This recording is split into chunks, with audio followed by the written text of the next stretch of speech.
로마서 16장을 여러분들과 제가 살펴보고 있는데요.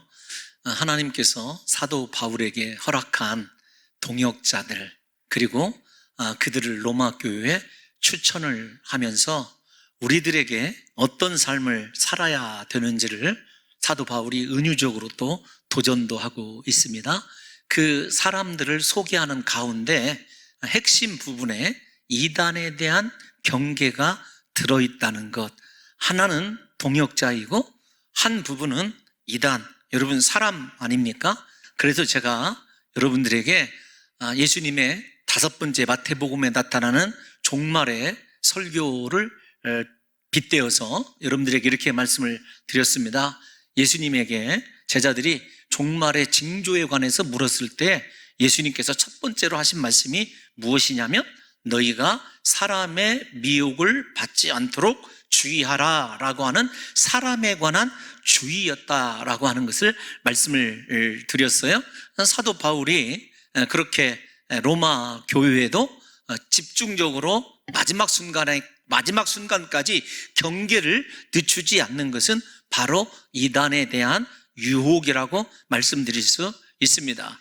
그러면서 오늘 이제 마지막 부분을 살펴보게 되면 사실은 로마 교회가 알지 못하는, 로마 교회에서 사역하는 사람이 아니라 고린도를 중심으로 사역하고 있는 사도 바울의 가장 귀한 동역자들을 마지막에 소개를 하고 있고, 그 다음에 우리가 읽은 대로 사도 바울이 복음이 무엇인지를 다시 한번 정리하고 마지막 축도로 그렇게 로마서를 마치고 있다는 것을 보게 됩니다. 또다시 바울의 동역자가 소개되는 것을 보게 될 때 역시 하나님의 사역은 홀로 할 수 없는 거다. 우리가 바울이 얼마나 탁월한 사람인지 외적으로 내적으로 하나님을 체험한 신비한 영적인 은혜까지도 사도 바울을 능가할 사람은 없습니다. 그런데도 그 혼자 사역을 하는 것이 아니라 그 곁에 하나님께서 허락하신 수많은 동역자들이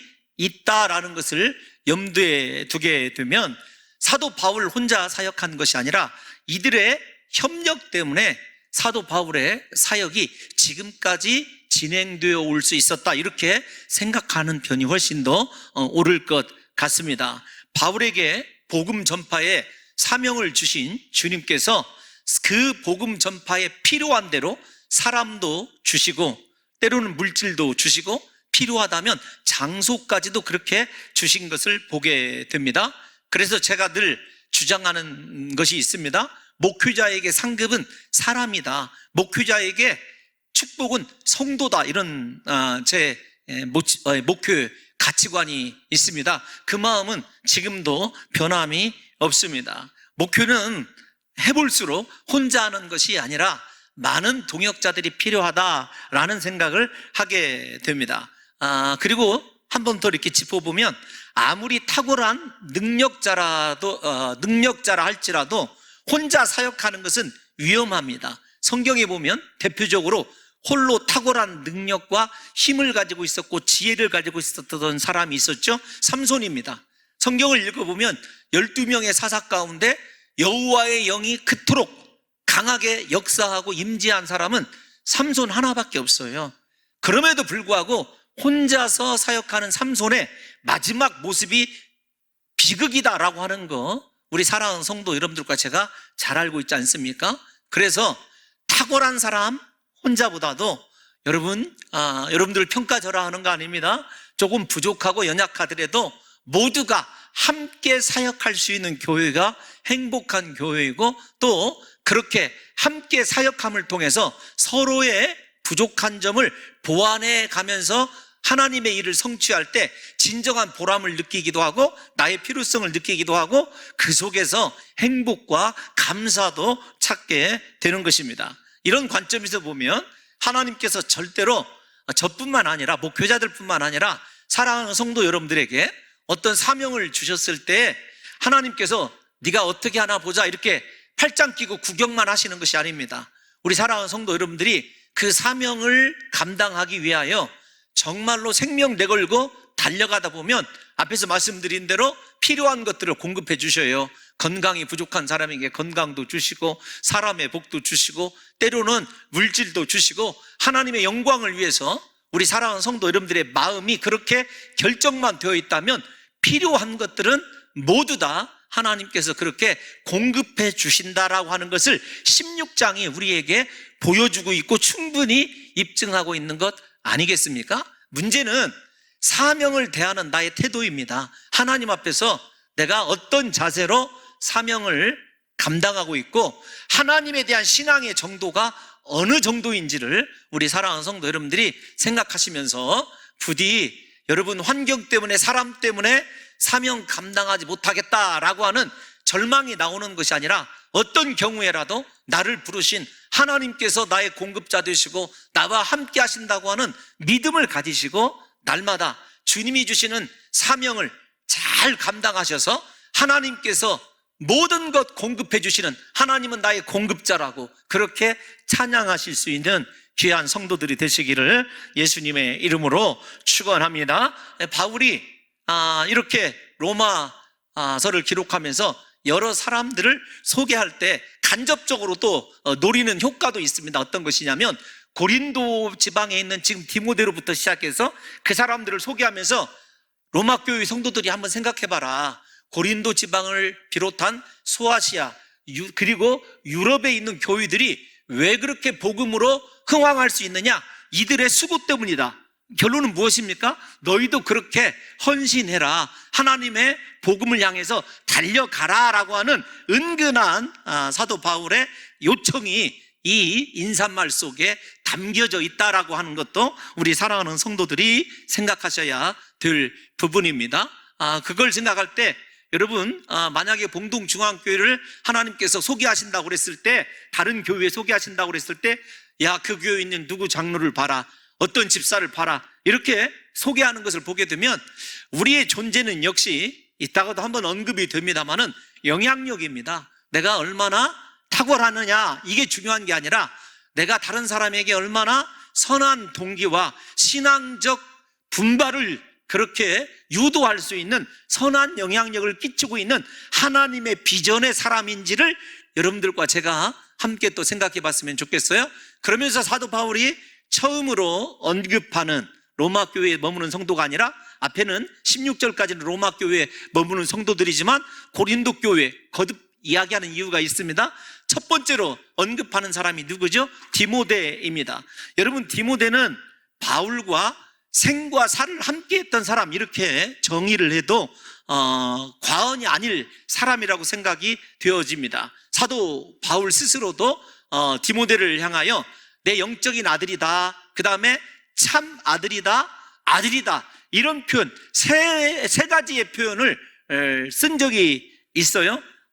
심지어는 전설에 의하면 나중에 여러분 그 로마를 여행하실 분들은 사도 바울의 꼭 무덤을 한번 찾아가 보시면 좋은데 전설입니다. 성경에 나와 있는 이야기가 아니라 그 바울 무덤 밑쪽으로 디모데의 무덤이 있었다라고 하는 그런 전설이 있어요. 좀 은혜스럽더라고요. 사실이냐 아니냐를 떠나서 마지막까지도 사도 바울과 이 죽음에까지도 함께하고 싶었던 그런 열망이 어떤 역사적인 기반으로 그렇게 아름다운 은혜스러운 이야기를 만들어내지 않았나 이런 생각이 들어요. 그래서 바울과 디모데는 뗄래야 뗄 수 없는 관계라는 것을 여러분들이 생각을 하셔야 되는데 여러분 성경적으로 사도 바울이 디모데를 어떻게 생각하고 있는지 한번 직접적으로 바울의 시각에서 디모데라고 하는 사람을 우리가 한번 생각해 볼까요? 빌립보서 2장 19절에서 22절을 길지만 함께 좀 읽어보고자 합니다. 시작. 내가 디모데를 속히 너희에게 보내기를 주 안에서 바람은 너희의 사정을 알므로 안위를 받으려 함이니 이는 뜻을 같이하여 너희 사정을 진실히 생각할 자가 이밖에 내게 없음이라. 그들이 다 자기 일을 구하고 그리스도 예수의 일을 구하지 아니하되 디모데의 연단을 너희가 아나니 자식이 아버지에게 함같이 나와 함께 복음을 위하여 수고하였느니라. 아멘. 아멘. 여러분 좀 이 말씀을 자세히 좀 볼까요? 20절 말씀 먼저 보게 되면 20절 좀 띄워놔 주십시오. 뜻을 같이 하는 사람입니다. 그러니까 자기 자신을 포기할 줄 아는 사람이에요. 자기의 고집과 주장을 내세우는 것이 아니라 교회의 뜻, 좁혀서 얘기하면 사도 바울의 뜻에 같이 할 수 있는 사람이에요. 여러분, 영원한 이인자로 머무르는 혹시 고독과 고통을 아십니까? 디모데는 인간적으로 보면 이인자예요. 그럼에도 불구하고 그는 한 번도 자기 주장과 자기 고집에 의해서 일한 적이 없습니다.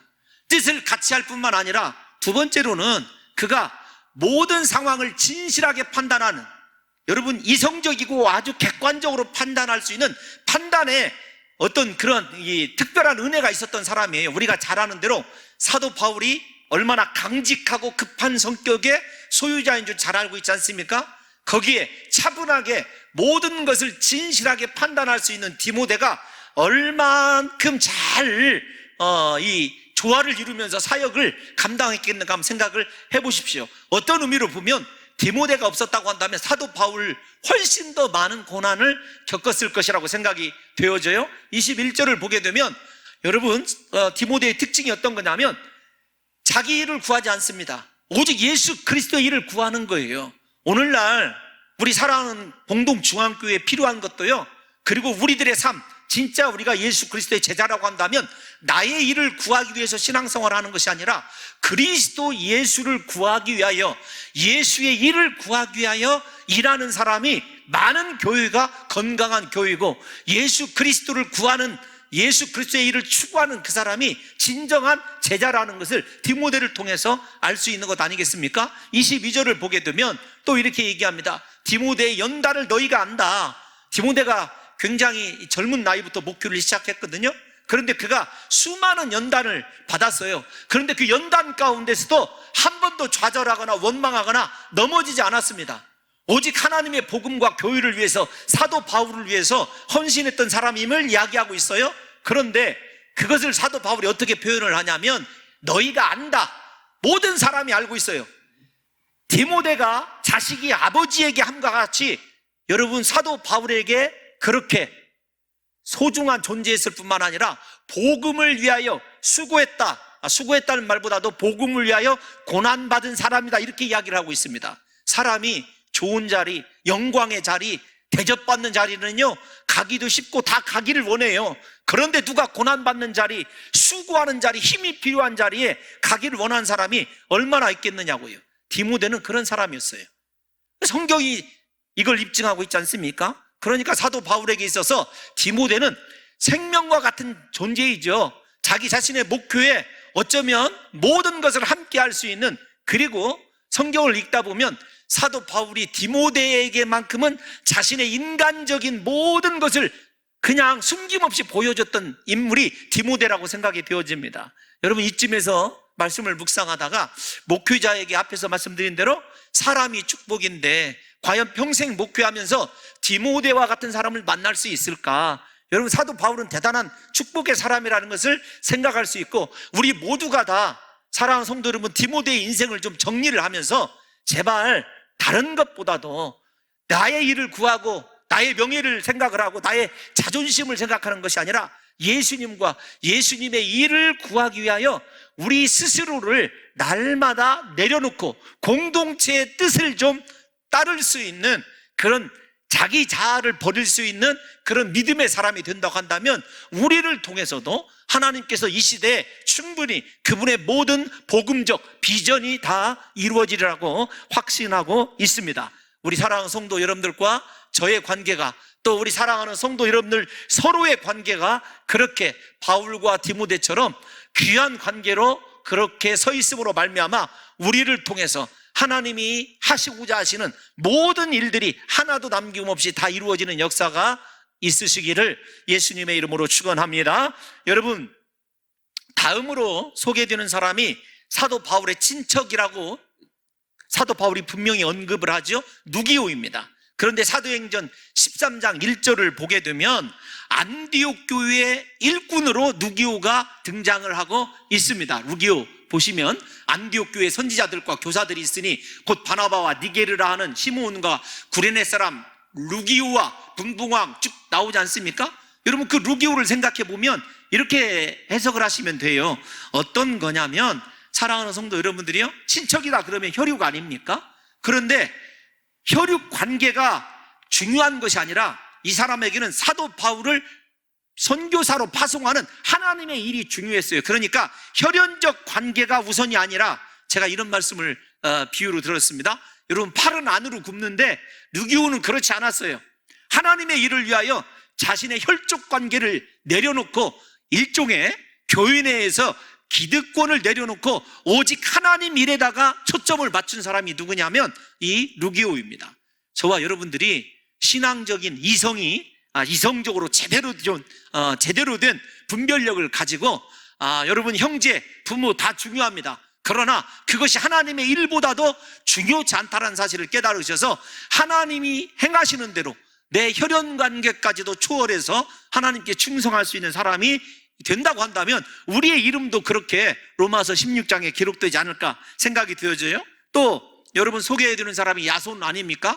야손은 데살로니가 사람이에요. 그런데 사도 바울이 복음을 전할 때 데살로니가에서 핍박을 받게 됩니다. 야손이 숨겨지게 돼요. 사람들이 야손 집으로 몰려옵니다.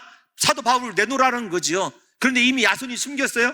그러자 바울을 찾지 못하자 대신해서 야손을 끌어다가 심하게 매질을 합니다. 그러니까 사도 바울 대신에 심한 고난을 겪었던 사람이 야손이고, 그리고 그 야손이 그 몸으로 사도 바울을 피신시켜줘요. 그래서 사도 바울의 입장에서 야손을 생각하면 나 대신에 온갖 고초를 겪은 사람, 일종의 사랑의 빚을 진 사람 아닙니까? 그러니까 야손에 대해서는 얼마나 늘 고맙고 미안한 마음을 갖고 있겠느냐고요. 사도 바울을 대신해서 고난도 자초했던 사람들이 이곳에 소개되고 있는 것을 생각해 본다면, 우리가 믿음의 관계는 그런 것입니다. 여러분, 다른 사람들에게 임할 고난을 내가 감당할 수 있을 정도로 희생적이고 헌신적인 삶이 오늘날 우리 성도들에게서 찾아볼 수 있느냐라고 하는 거죠. 여러분, 누가 남을 위해서 희생하고 누가 남이 당해야 될 고초, 여러분, 남이라고 하니까 조금 먼 것 같습니다. 예를 들면, 여러분, 제가 사도 바울은 아니지만 목사가 당해야 될 고난을 당하는 성도가 있다? 여러분, 평생 아마 그거 자랑일 거예요. 그보다 더 귀한 사람의 복이 어디가 있겠느냐고요. 우리 모두가 다 나를 생각하지 말고 다른 사람을 섬기듯 이렇게 고난의 자리까지도 자처하면서 섬길 수 있는 성숙한 복음에 합당한 삶을 저와 여러분들이 살아가야 한다는 것입니다. 뿐만 아니라 오늘 우리가 이 소시바더라는 사람도 성경이 언급을 하고 있어요. 사도행전 여러분 20장 4절에 보게 되면 이름만 나오지만 이 사람이 무엇을 했는지는 잘 알 수는 없지만, 우리는 알 수 없지만 적어도 로마 교회까지 이 사람에 대해서 소문난 것은 사실일 것 같아요. 그러니까 적어도 로마 교회 성도들이 인정하는 사람, 로마에 없지만, 여러분 곰곰이 생각하셔야 됩니다. 지난번에 1절에서 16절 여러분들에게 이야기했을 때 수고하고 헌신하고 인정받는 것이 주된 핵심이었습니다. 다시 한번 좀 점검을 하자고요. 저와 여러분들이 다른 성도들에게 어떤 사람으로 인식되고 있고 내가 얼만큼 인정받는 사람인지를 생각해야 됩니다. 하나님께 영광 돌리는 것 중요합니다. 그것도 중요하지만 여러분, 그와 못지않게 중요한 것이 무엇이냐면 같은 성도, 같은 사람에게 인정받는 것 중요하되, 특별히 여러분들을 가장 잘 알고 있는 배우자, 가족, 자녀에게 인정받는 것보다 중요한 것은 없다라는 사실을 아셔야 돼요. 그래서 이름만 소개되고 그의 행적이 소개되지 않은 이유는 어쩌면 로마 교회 성도들이 소시바더에 대해서 더 자세히 알고 있을 가능성이 있다라는 것도 여러분들이 잊지 않으셨으면 좋겠습니다. 그리고 바울이 구술 입으로 지금 말하고 있는 로마서를 대필하고 있는 여기 더디오라고 하는 사람도 소개되고 있지 않습니까? 더디오가 없었다고 한다면 로마서가 존재할 수 없겠죠. 그러니까 얼마나 사도 바울에게 또 필요한 사람입니까? 사도 바울이 우리가 잘 아는 대로 일단 설이니까 정확한 팩트는 아니지만 안질이 있어서 눈이 안 좋았대요. 그래서 글을 잘 쓸 수가 없었을 때 더디오가 옆에서 구술을 해주며 하나님의 말씀을 그렇게 정리해준 사도 바울에게 없어서는 안 될 사도 바울의 눈된 사람이 바로 이 더디오죠. 중요한 사람 아니냐고요. 그 다음에 이어지는 여러분 가이오라는 사람이 등장을 합니다. 가이오는 고린도전서 1장 14절에 의하면은 사도 바울이 딱 두 사람에게 세례를 베푸는데 그 두 사람 가운데 한 사람이에요. 뭐라고 얘기하죠? 나는 그리스보와 가이오 외에는 너희 중에 아무에게도 세례를 베풀지 아니한 것을 감사한다. 딱 두 사람 세례를 베풀었는데 가이오가 그 중에 한 사람이에요. 그러니까 고린도 지방에서 가이오가 사도 바울에게 얼마나 중요한 사람이었는지, 혹은 중요도를 떠나서 처음으로 세례를 베풀었다라고 하는 것을 생각해 보면 사도 바울이 세례를 베풀질 않았어요, 거의. 그런데 사도 바울이 친히 세례를 베풀고 싶을 정도의 여러분 애정이 가 있는 사람 아닙니까? 일단 이 로마서의 시각 말고 고린도 전서를 보게 되면 이 가이오는요 부자였던 것으로 나타나요. 그 다음에 사회적으로 명망이 있었던 사람입니다. 그리고 그를 무엇라고 칭하느냐, 마지막이 봉사자예요. 근데 저는 이게 굉장히 은혜스러워요. 사회적으로 명망도 있고 부자인 사람이 봉사자인데, 봉사자란 말이 어떤 말이냐면 교회에 오면 노예처럼 일을 했어요. 여러분, 오늘날 이게 가능할까요? 예를 들면 어떤 우리나라 모두가 다 알고 있는 대기업의 총수가 교회에 오면 항상 여러분 손 걷어붙이고 청소부터 시작해서 설거지까지 한다고 한번 생각을 해보십시오. 가이오가 그런 사람이었어요. 이런 일이 가능한 것이 복음이에요. 예수 그리스도를 만나면 무엇이 중요한지를 알기 때문에 세상에서 지위나 세상에서 소유가 중요한 것이 아니라 하나님 앞에서 어떤 모습을 보이느냐가 중요하기 때문에 가이오를 이야기할 때 그렇게 봉사자다 이렇게 정의를 해요. 여러분, 오늘 본문에서도 뭐라고 이야기하냐면 가이오를 이렇게 이야기합니다. 이제 다시 로마서의 시각으로 돌아오고 보면 나와 온 교회를 돌보아주는 사람, 돌보다 죄송한 표현이지만 어떤 표현이냐면요, 모든 잔일까지 하나님의 거룩한 교회와 사도 바울을 위하여 앞장서서 했던 사람이 가이오예요. 여러분, 만약에 우리가 이 가이오의 삶이나 소시도바의 삶이나 디모데의 삶을 그냥 다른 사람의 삶으로 생각한다면요, 성경은 여러분에게 성경이 아니라 죄송하지만 일종의 소설과 똑같은 거예요. 만약에 하나님의 말씀이 살아계신 진정한 예수 그리스도요, 진정한 복음이라고 믿는다고 한다면 우리의 삶의 목표가 달라져야 돼요. 내 인생이 예수 믿고서 어떻게 달라졌는가. 아직도 세상의 권세와 내 이름과 내 자존심 때문에 하나님 앞에서 온전한 봉사자가 되지 못했다, 하나님의 거룩한 일을 위해서 한 번도 헌신하지 못했다, 다른 사람에게 인정받을 만한 충성하지 못했다. 여러분, 이거 영적으로 육적으로 문제가 있는 거예요. 세상에서 내가 누구냐는 아무런 천국 가는데 하나님 앞에서 중요도가 없습니다. 하나님 앞에서 내가 어떤 봉사자냐라고 하는 것이 중요할 뿐이죠. 뿐만 아니라 마지막으로 사도 바울은 이성의 재무관 에라스도와 형제 구하도도 무난한다 이렇게 이야기를 합니다. 재무관 이렇게 얘기하는 걸 보게 되면 그 성을 대표하는 사람이니까 일종의 뭐라고 얘기해야 될까요? 그 성에 조금 높여서 얘기하면 재무부 장관 이런 사람입니다. 그런데 그들이 다 봉사자가 된 거예요. 세상의 지위와 상관없이 형제처럼 지내는 사람도 내가 사도 바울과 형제인데, 다른 사람과 형제인데 그걸 내세우는 것이 아니라 하나님 앞에 인정받는 하나님의 거룩한 교회와 복음을 위해서 헌신했던 사람들이라는 것을 저와 여러분들이 잊지 말아야 됩니다.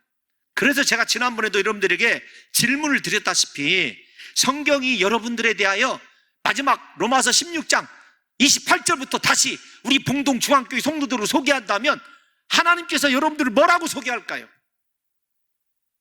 여기 서 있는 홍 목사를 하나님께서 뭐라고 소개할까요? 다시 한번 우리가 생각해 봐야 됩니다. 한 번뿐인 인생이란 말을 제가 요즘에 참 많이 도전을 받고 있고 쓰고 있는 말인데, 여러분, 한 번뿐인 인생이에요. 그 인생 주님을 위해서 멋지게 살다가 하나님 앞에 서야 되는 것 아니겠습니까? 여러분, 도대체 무엇을 구하고 무엇을 추구하면서 여러분 살아가고 시간을 어떻게 보내고 있는지를 한번 생각해 보세요. 신앙생활 하면서도 한 번도 내 자존심을 굽혀본 적도 없고, 하나님을 믿는다고 하면서도 하나님이 내게 원하시는 것이 무엇인지를 단 한 번도 고민 없이 신앙생활하고 있다면 우리 영적으로 무엇인가 지금 심각한 문제에 봉착해 있다는 사실을 아셔야 됩니다. 그리고 사도 바울이 마지막으로 다시 로마서를 정리하면서 복음에 대해서 정리를 합니다. 25절에서 27절이 그 내용인데, 사도 바울이 약 로마서에서 복음이라고 하는 말을 7번 정도 사용하는데 아주 특이하게 25절을 보면 나의 복음이다 이런 얘기를 해요. 복음이 나의 것이 되었다라는 것입니다. 그래서 나의 복음과 예수 그리스도를 전파한다라고 하는 것을 같은 위치에 놓아요. 그러니까 적어도 사도 바울이 이야기하는 나의 복음이 예수 그리스도를 전파하는 것과 동일한 내용이라고 하는 것은 저와 여러분들이 아실 수 있어요. 그런데 저렇게 쫓아가다가는 조금 막연합니다. 도대체 나의 복음이 무엇이냐, 예수 그리스도를 전파하는 것이 무엇이냐를 다시 생각을 해야 돼요. 정리를. 로마서 먼저 1장 1절을 한번 보겠습니다. 로마서 1장 1절. 다시 처음 로마서로 돌아가는 거예요. 시작. 예수 그리스도의 종 바울은 사도로 부르심을 받아 하나님의 복음을 위하여 택정함을 입었으니. 왜 사도 바울이 택함을 받았느냐? 복음을 전하는 것 때문에 그래. 복음을 위하여. 여러분, 하나님이 저와 여러분들 왜 부르셨냐면 복음 위의 것을 위하여 부르시지 않았어요. 세상에서 무엇이 되느냐, 얼만큼 소유하느냐, 얼만큼 누리냐가 중요한 게 아니라 하나님이 저와 여러분들을 위해서 그의 아들을 십자가에 못 박여 죽게 하신 그 사랑을 로마서 5장에 나온 대로 확증시킨 이유는 딱 한 가지입니다. 우리 인생의 방향이 복음을 위하도록, 그리스도를 위하도록 하나님께서 그렇게 선택했다라는 사실을 잊지 않아야 돼요. 그러면 복음의 내용이 무엇이냐? 시간이 가지만 다시 정리를 해야 됩니다. 오늘이 마지막 시간이기 때문에 2절에서 4절 한번 읽어볼까요? 복음이 무엇인가? 시작. 이 복음은 하나님이 선지자들을 통하여 그의 아들에 관하여 성경에 미리 약속하신 것이라. 그의 아들에 관하여 말하면 육신으로는 다윗의 혈통에서 나셨고 성결의 영으로는 죽은 자들 가운데서 부활하사 능력으로 하나님의 아들로 선포되셨으니 곧 우리 주 예수 그리스도시니라. 아멘. 복음이 뭐예요? 예수 그리스도예요. 예수 그리스도 때문에 사도 바울이 사도 바울 된 것 아닙니까?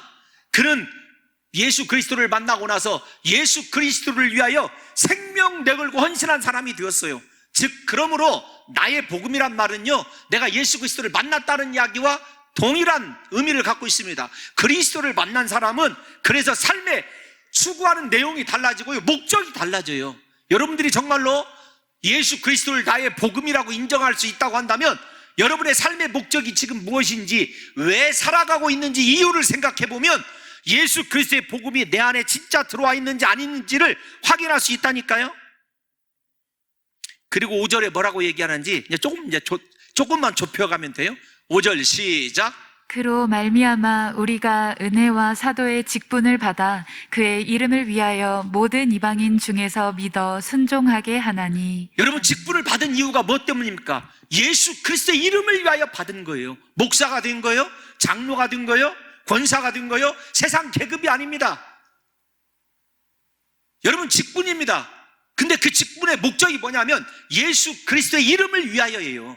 저와 여러분들이 지금 그리스도의 이름을 위하여 헌신하고 있다면 여러분 제대로 된 직분자이고 제대로 된 택함을 받은 사람이라는 거죠. 다시 확인이 되는 겁니다. 그런데 그 복음을 예수 그리스도의 이름을 위하여 전파하는 목적이 뭐냐면 믿어 순종하게 한다는 말이에요. 믿어 순종해. 이방인 중에서 믿어서 순종하게 하는 거예요. 이 말을 잘 기억하셔야 됩니다. 마지막 본문으로 다시 돌아갈 거예요. 그래서 복음을 믿어 순종한다, 이 말을 잊지 마십시오. 자, 오늘 본문 25절과 26절로 다시 돌아갑니다. 여러분, 그냥 길게 26절 보겠습니다. 26절 시작. 이제는 나타내신 바 되었으며 영원하신 하나님의 명을 따라 선지자들의 글로 말미암아 모든 민족이 믿어 순종하게 다시요. 하시려고. 모든 민족이 시작. 모든 민족이 믿어 순종하게 하시려고. 1장 5절에서도 그렇고 마지막 사도 바울이 내리는 결론, 자기 자신 안에 들어와 계신 예수 그리스도, 그 그리스도를 위하여 택정함을 받았고 그리스도를 위하여 살아가는데 그의 목적이 뭐냐면 믿어서 순종하게 하는 거예요. 만약에 여러분들이 저에게 목사님 예수 믿는 것이 무엇입니까? 그러면은요, 말씀에 순종하는 것이다, 이렇게 단적으로 이야기할 수 있습니다. 믿는 것과 순종하는 것은요, 별개의 것이 아닙니다. 하나예요. 예수 믿으면 예수 그리스도의 말씀대로 살아내는 것, 이게 진짜 믿음이고 순종하는 것이 진짜 믿음의 내용이라는 것입니다. 사랑하는 성도 여러분들에게 제가 로마서 12장을 강의할 때 12장에서 15장까지를 예수 그리스도의 산상수훈의 설교에 빗대서 바울의 산상수훈이다 이렇게 이야기한 적이 있어요. 믿음과 순종의 관계에도 동일합니다.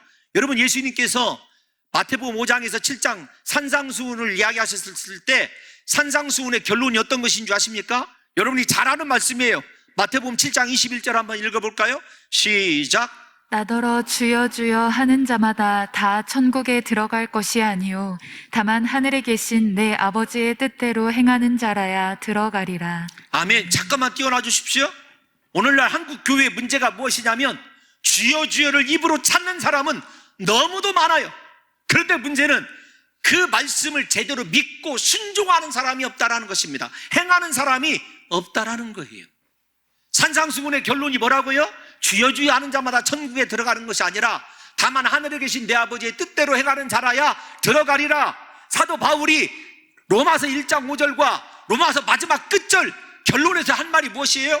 믿어 순종하게 하는 것입니다. 사랑하는 성도 여러분과 제가 예수 그리스도의 십자가의 죽으심과 부활이 나의 것이 되었다고 한다면, 그래서 예수 그리스도를 나의 예수 그리스도, 복음을 나의 복음으로 할 수 있다고 한다면, 여러분 그 결정적인 근거는 무엇이냐면 말씀대로 살아내는 순종하는 순종에 있다는 사실을 잊어서는 안 됩니다. 사랑하는 성도 여러분들과 제가 그래서 교회 다니는 것이 중요한 것이 아닙니다. 입술로 때마다 주여 주여를 부르는 것이 중요한 것이 아니라 진실로 나의 왕 되시고 나의 주 되신 그리스도 예수의 말씀대로 내가 순종하고 있느냐, 행하고 있느냐, 천국 백성이냐라고 하는 것이 중요할 뿐이죠. 여러분, 그런데 제가 이 본문을 좀 묵상하다가 느낀 것이 있어요. 무엇이냐면 이제 이것과 내용이 조금 다른 건데, 사도 바울의 소원이 뭐냐, 비전이 뭐냐면 모든 민족이 예수 그리스도를 믿고 순종하는 거예요. 여러분, 이 원대한 비전을 한번 생각해 보십시오. 도대체 홍 목사의 비전은 무엇일까? 여러분들의 비전은 무엇입니까? 좋은 집, 좋은 차, 조금 더 잘 먹고 잘 사는 것 등이, 그리고 늘 추구하는 것이 이 세상의 것이 있다고 한다면 우리의 믿음에 분명히 문제가 있어요. 복음에 문제가 있습니다. 예수님을 만난 사람은 그의 이름을 위하여, 예수 그리스도를 위하여 예수 그리스도만 구하고, 이런 특징이 있어요. 그런데 정말로 여러분의 삶의 존재 이유가 이제 로마서 결론 아닙니까? 로마서를 다 끝내고 여러분의 삶의 존재 이유가 그리스도를 위한 것입니까? 여러분들이 추구하는 일이 정말로 그리스도 예수를 구하는 일이냐고요. 예수님의 제자들을 한번 생각해 볼까요? 예수님께서 나를 따라오너라, 너희로 하여금 사람을 낚는 어부가 되게 하리라 그랬을 때 그 한마디예요. 배도 버리고 그물도 버리고 아버지도 버리고 삭군도 버리고 예수님 따라갔습니다. 이게 제자이고 이게 복음입니다. 그런데 오늘날 한국 교회는요, 제자들이 예수를 따르기 위해서 버렸던 배 한 척이 아니라 이제 좀 더 많은 배, 선단을 거느리고 더 많은 그물을 가지고 훨씬 더 많은 돈을 버는 것과 훨씬 더, 지금은 5명밖에 내 종업원이 없는데 수많은 종업원을 거느리는 여러분, 제자들이 버린 것을 취하면서 이것이 축복이라고 생각하고 있는 그릇된 신앙에서 벗어나야 될 때가, 여러분 이 로마서를 끝낼 지금이라는 사실을 저와 여러분들이 아셔야 됩니다. 우리는요, 예수 따르기 위해서, 그리스도를 위해서 정말로 세상과 나는 간 곳이 없을 정도로 버리고 포기할 수 있게 되었을 때 진정한 복음의 사람이 된다는 것입니다. 제발 사랑하는 성도 여러분들이요, 내가 제대로 예수 믿는 사람인지, 말씀대로 순종하고 있는지, 내게는 예수님밖에 없는지, 나는 정말로 작은 예수라고 불리울 정도로 예수를 닮고 있는지를 생각하시는 한 주가 되시기를 예수님의 이름으로 축원합니다. 로마서 6장 4절 한번 더 읽어볼까요? 우리가 어떤 것이 복음인지 시작. 그러므로 우리가 그의 죽으심과 합하여 세례를 받음으로 그와 함께 장사되었나니 이는 아버지의 영광으로 말미암아 그리스도를 죽은 자 가운데서 살리심과 같이 우리로 또한 새 생명 가운데서 행하게 하려 함이라. 아멘. 우리 그리스도 예수와 함께 죽었어요. 이제는 예수 생명으로 살아난 사람입니다. 그런데 여러분, 예수 생명으로 살아난 자답게 그리스도 예수를 위하여 살아가고 있느냐고요. 사랑하는 성도 여러분, 나는 죽고 예수로 사는 사람, 그 사람이 진정한 복음의 사람이 아니냐고요. 그 사람만이 흔들리지 않는 아주 복음에 합당한, 어떤 세상의 것이 밀려와도, 유혹이 밀려와도 견고하게 서 있을 사람이에요. 다시 26절 한번 볼까요? 우리를 그렇게 예수 안에서 새 생명에 견고하게 서게 해줄 것 복음입니다. 마지막 이 복음으로 너희를 능히 견고하게 하실, 우리가 견고해지는 것, 예수님 안에만 서 있게 하는 것, 다른 것 아닙니다. 십자가의 능력이고 예수 그리스도이고 정말로 복음이 나의 복음이 되었을 때 그 어떤 것에도 흔들리지 않는 진정한 견고한 신앙, 절대로 좌절하지 않고 절망하지 않고 원망하지 않고 오직 예수만 끝까지 따라가는 인생으로 될 수 있는 것, 복음으로 내 삶이 바뀌어서 예수 그리스도의 십자가의 복음이 나의 복음이라고 선포되어질 때 비로소 내 삶이 흔들림 없이 예수님과 함께 동행하는 아주 멋진 인생을 살아갈 수 있게 된다는 것입니다. 마지막 축도를 봐도 그래요. 우리 마지막 27절 다 같이 한번 이 예수 그리스도의 은혜가 여러분에게 있기를 원합니다. 시작. 지혜로우신 하나님께 예수 그리스도로 말미암아 영광이 세세 무궁하도록 있을지어다. 아멘. 우리를 위하여 십자가에 못 박혀 죽으시고 부활하신 예수 그리스도로 말미암아 그분께 영원한 영광이 있기를 바라는 사도 바울의 축도를 생각해 보십시오. 우리가 그리스도와 분리되어 있다? 하나님께 영광은요, 생각조차 할 수 없는 일 아니겠습니까? 저는 우리 사랑하는 성도 여러분들에게 이 예수 그리스도께서 구원을 주시고 우리를 이 땅 가운데 주신 이유 딱 한 가지, 오직 그리스도를 위하여, 복음을 위하여, 그리고 우리 때문에 우리의 선한 영향력 통하여 세계 모든 열방이 예수 믿고 순종하는 데 이르도록 우리를 택하셨다는 사실을 잊지 마시고, 오늘부터 우리의 삶의 존재 이유가 그리스도로 말미암아, 그래서 하나님께 영광 돌릴 수 있는 위대한 인생으로 거듭나고 변화되시기를 예수님의 이름으로 축원합니다.